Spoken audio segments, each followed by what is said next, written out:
Hi, this is Sean Whalen, character actor, and you are listening to The Movie Raid. It's time for The Movie Raid. Tonight's victim is actor Sean Whalen, has played many films such as Twister, The People Under the Stairs, and many other television shows, amongst other from that. Hello. How you doing? Fantastic, man. I know you've been quite busy since probably mid of last year. What have you been up to? Any new projects or anything that we can expect, at least in the future? Trying to hustle. That's what an artist's life is the constant hustle, trying to find your opportunities and exploit them. Right now, I just booked a couple spots on a couple TV shows coming up. Too early to talk about them. Unfortunately, with the social media world, you have to keep everything close to your chest, but there are a couple of higher profile TV shows, doing those, and then I'm shooting a movie, hopefully in March, one of the leads of an independent horror movie, vampire movie, that re-teams me up with Jan Birch, who was one of the main people under the stairs in People Under the Stairs. So I'm busy that way, and then I'm doing voiceover stuff and just hustling it all. Oh, definitely, man. Which one do you actually prefer at this point? Aside from the movies that you just mentioned, would you break more back into the television at this particular time, or would you rather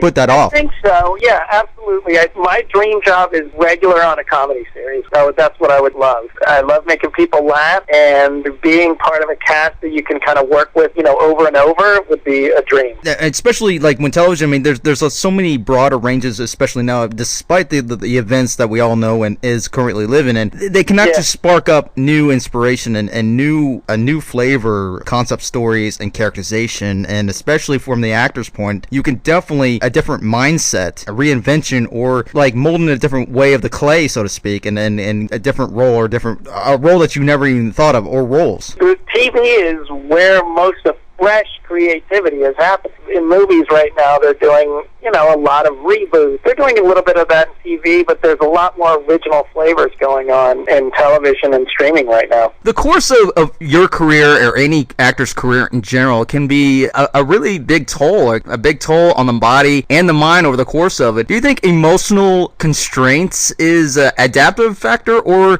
do you think it's a delicate tool making it in terms of characterization? Well, for art, you have to have different hats, right? You have to, for an actor, you have to have a sensitive, vulnerable side for when you're actually working on your craft, doing the acting, actually being in it, making everything emotionally available. And then there's the business side, and they don't do well together. So you have to have those two hats. No acting teacher wants an emotionally needy student, makes their job harder on agents when you're calling and emotional and saying, did you hear from that audition? Did I get it? Really draining on them. So you really need to know what hat to put on and when to use it. When you're actually using it, some vulnerability has to kick in, but you have to have a strong mental thick skin when you're dealing with your business. Listen, a working actor books 15% of his audition. So that means you don't get 85%, and you need to own that as part of the process. We all know Babe Ruth, right? Number one home runs, number one strikeout. And you've got to know that comes with the territory. And you have to make peace with that, because it's very tough, because our craft itself is a vulnerability. And then you take that vulnerability into the business, and the business is one of the toughest, cutthroat, unfair businesses around. So it just doesn't work. So you really have to not only like the craft, but you have to like the lifestyle and be ready to ride a roller coaster. You are on a roller coaster, and you're in it for the long run, and which is constantly pivoting, constantly adapting. When COVID hit, all my conventions stopped. Obviously, production stopped. I went online, got on TikTok, grew like almost 200,000 followers on TikTok, just talking about movies and doing fun skits. And then I put out these little in-home conventions where I would meet fans over a live feed and sign autographs, and that's how I made most of my money from March to August. And then people went back to work, and the live convention things I was doing didn't work as well, so I pivoted back into teaching. And then I got a new agent and started booking TV shows. Like, you never know. You just have to be ready for it all and ready to look back, evaluate, and say, what do I need to do now for myself, for my finances, and you always have to be ready with all that. You need a thick skin and a lot of flexibility. I will say, when you're starting, it's best to pick a lane that's easy for the industry to get to know you. I feel feel strongly about that. I think Jim Carrey could have never done Eternal Sunshine of the Spotless Mind before he did Ace Ventura. Comedy was his way in. So Steve Carell, comedy was his way in. But now he's doing comedy and drama. But you do need a way in. I think that at the beginning, you need to be focused on one aspect that you're strong at to get people to know who you are. But shortly after that, you let people know that you can do more. You know, who in the world would have thought Johnny Depp could do what he did? He was a pretty boy, right? And he broke that mold very quickly when he teamed up with Tim Burton to do Edward Scissorhands. And John Waters to do Crybaby. Wanted to break that mold. That was his way in, was the pretty boy role on 21 Jump Street. What I'm saying, if you cast that net too wide at the beginning, it's hard for people to know what you're selling. But once you get in, then you can say, oh, by the way, I can do this, I can do that, I can do this. But yeah, now, luckily, I can do comedy and drama, you know? But in the beginning, people just thought I could do comedy, but that got me my work and my SAG card, and I needed that to get in. Type of thing, you know? Definitely a tricky way too, because sometimes you have to do the opposite of what you do sometimes to get where you need to go, but sometimes it works too. Sometimes you succeed, but you can't just go right back to where your comfort zone. Doing the opposite is not a bad thing either, because it just opens another door, or a window for that matter, because now you can go through that. If this is locked for you for a while, go to this and then see where that takes you. That's the best part about the journey, is when you're expanding between roles and that emotional constrictiveness. That's where it can hold you back too, because if you're so emotionally overwhelmed with certain things in terms of characterization, in terms of where to go, this, that, and then you have to, where the wormholes are going to take you first. And if one caves in, then okay, stop what you're doing and then turn around and then find another tunnel to go through. Yeah, you just don't know. Listen, it's like the thing when some people go, man, I just want to do what my dad did. Well, your dad made 8-track tapes, and they don't make them anymore. So what are you going to do?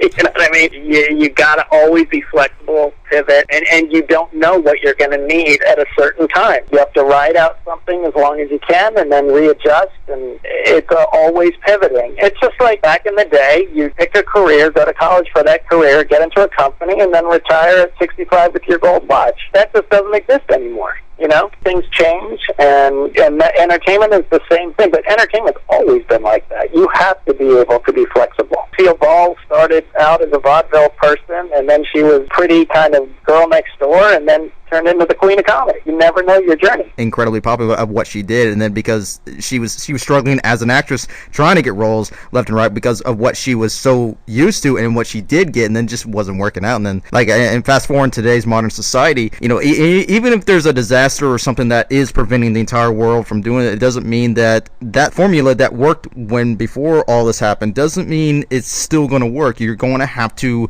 readjust. You'll be forced to, because if you don't, it doesn't give you anything new. It doesn't give the audience anything new, because you're just focusing on that one thing. You got to stop. You can't read the same book over and over and over and expect a different outcome, dude. Well, here's the thing. I mean, do you think people like Benedict Cumberbatch, Tilda Swinton, that these guys would be doing comic book movies? No, not at all, right? But that's what's going on. And if they want to have enough money to do really good theater or interesting independent movies, they go do a comic book movie. And that's what's going on. They realize it. They bring a gravitas and great acting to that world. But if they didn't do that, they wouldn't have enough money or be able to live on doing tiny independent movies.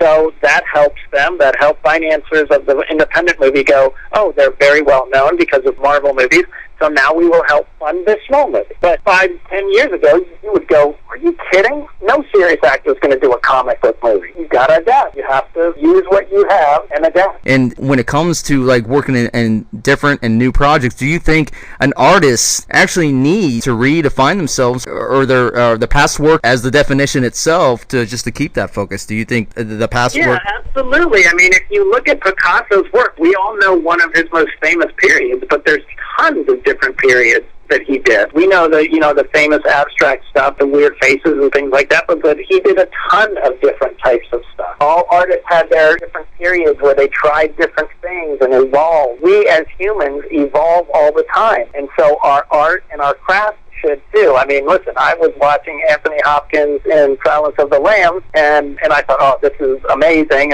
But then you watch him on Westworld, and he's grown a ton, much more solid and quiet and still and even more intense than he was before. And you look at Silence of the Lamb and go, wow, that's nothing compared to what he's doing now. You continue to grow. Everything's evolving and changing. You must evolve and change. Anybody who's had a long career, young Sean Connery is 007, and then what he looked like is, Indiana Jones' dad. Completely different. It's always different and evolving. So, yeah, an artist needs to be able to have that flexibility, but toughness, but also has to have that vulnerability and to express their art. When it comes to evolving and change yourself, what do you think that you are currently have evolved now and changed now, or do you think that you are just in constant evolving and changing? Do you think that works best for you, or do you think that certain things has become much better than it is now? And of course, you don't always have to look back what was back then, but do you think you feel like a better redefinition of yourself as an artist? I think you get bored, right?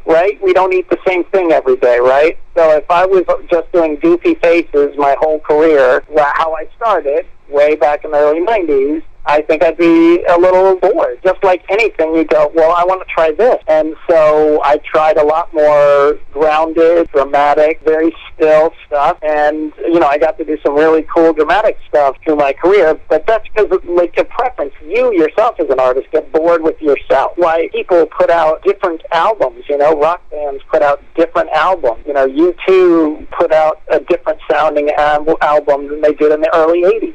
And the Beatles, obviously, from what they did in the beginning. As an artist, we'll get bored with what you're doing and want to try something new. Doesn't mean it will work, but I think that's what you have to do. Not have to. I think that just comes naturally, as long as you're sticking with it. It just comes naturally. It's just like a chef, you know what I mean? The chef opens up his restaurants, and then he wants to try a different restaurant, a different type of restaurant. One's going to be more high-end. One's going to be more, low-end dinerish type. Everybody does that. It's like we don't wear the same clothes our whole life. You always have that self-judgment because, obviously the artist is the worst critic. I mean, you're trying something new, but it's always, it's sometimes it might go backwards. Sometimes it might go in a different direction, might succeed, but maybe it's like little pinches of flavor that you just have to mix it up into a combination that might work. Again, like you said, it may not work right because sometimes that combination may be really awful. It's like, oh god, that's a terrible comedic role. Why did you do that? But failures is a part of life, and you gotta accept that, and you gotta adapt for them, and then you can reform it into something else. It's like if you're making a balloon animal, man, you're gonna turn it to something else. That doesn't work. Okay, well, let's make it into something else. It's a skyscraper. Holy crap, that's amazing. And that's where the definition of being unique of who yourself of your own craft is, where this is going to go. When you see that on film and when you create something like that, that's when the audience is going to see something different about you as an artist as compared to your previous work. Yeah.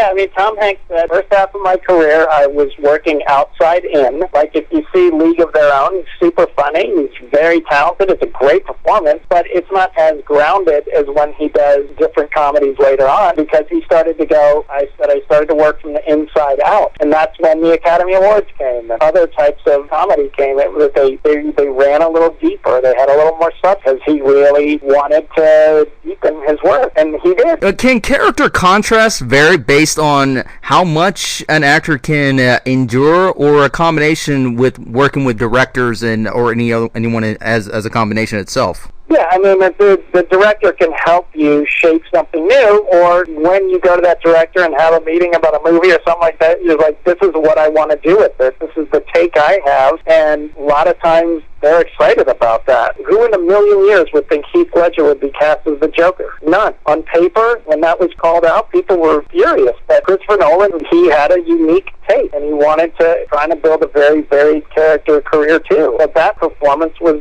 unbelievable. And because the director embraced that, you have to be on the same page. The director can help you shape that. He's got to be accepting of that for his story and take that risk, just like you're taking a risk. Do you think that when an actor working with, let's say they work with a great director, right? But what if they have some similar bad experiences or semi-bad experiences, or maybe not okay experiences that satisfy them in terms of their roles, but they carry that kind of emotion toward the next director? Do you think that that's really bad for them, or do you think this is something that, again, goes to the point where they can create something else but still go within the same vision as that current director they're working with? Each project is different, and you have to immerse yourself in the new project and let go of the old one. If they've done the work and rooted the character, character, then the director is there to serve them. You know what I mean? And their character choices. They're hired to continue with the franchise or whatever, make this character story go on, but that character choices and the basis for what that character is has already been done